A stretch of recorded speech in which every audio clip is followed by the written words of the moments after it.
Nederland, Colorado was founded as a mill town for nearby silver mines at higher elevations, but nowadays it's a mellow, tightly knit community of self-sufficient mountain folks. It's the kind of place with happy dogs, a crunchy granola edge, and homegrown bluegrass bands. In March, though, there's a festival held here in Ned called Frozen Dead Guy Days, which was inspired by one of Ned's most famous residents, an actual frozen dead guy. Yeah.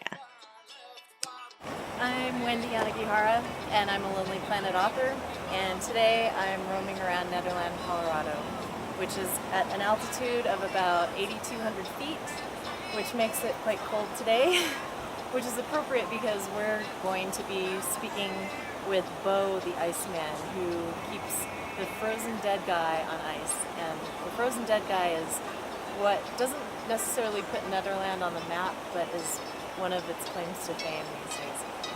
Okay, it's so cold that my lips are numb, so I'm just stopping for a warm-up. Hi, can I have a soy chai, please? Yes.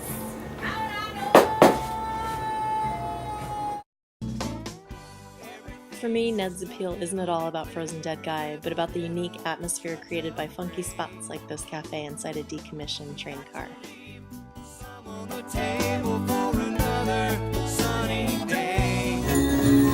So this is the other side of the train car cafe. The train cars are set up in an L shape, and this end rents cross-country skis and mountain bikes.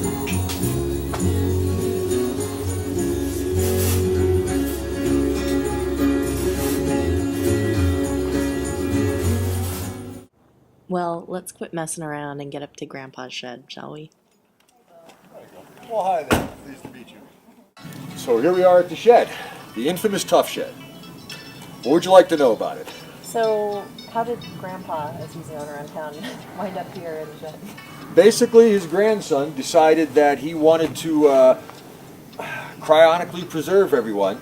And when his grandfather died in Norway, he had him preserved in California and saved there for a couple of years. He was here in Colorado, bought this property, got it all set up as a cryonic institute, so to speak, and then moved his granddaddy here without anybody knowing about it.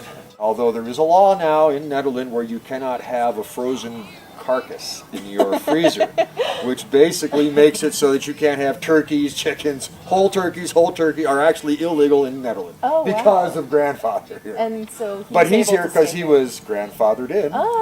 Appropriately enough. Exactly. Oh, so is that him? That's him when he was alive, Grandpa Brito. There he is.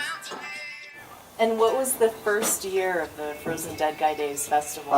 That would have been back at 2002, I think, but this is like the 6th or 7th coming up. Okay.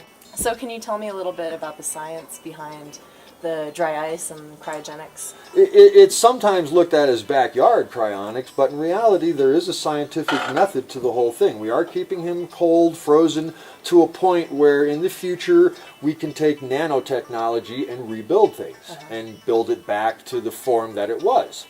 But that's physical. And so you might ask about the metaphysical. You know, where are we going with the metaphysical? And that, that's kind of up in the air right now because nobody really knows. But we've had psychics to interview Grandpa over the years, and according to them, he doesn't mind this at all. But he thinks that maybe it's a waste of money.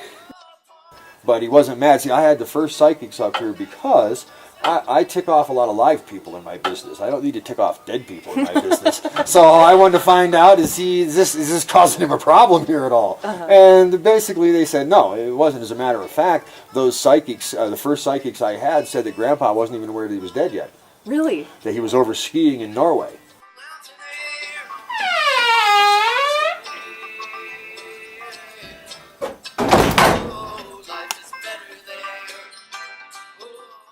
Whether or not cryonics allows Grandpa Brito to come back and grace Frozen Dead Guy Days someday, at least he seems to be resting in peace in the meantime. Or skiing in Norway.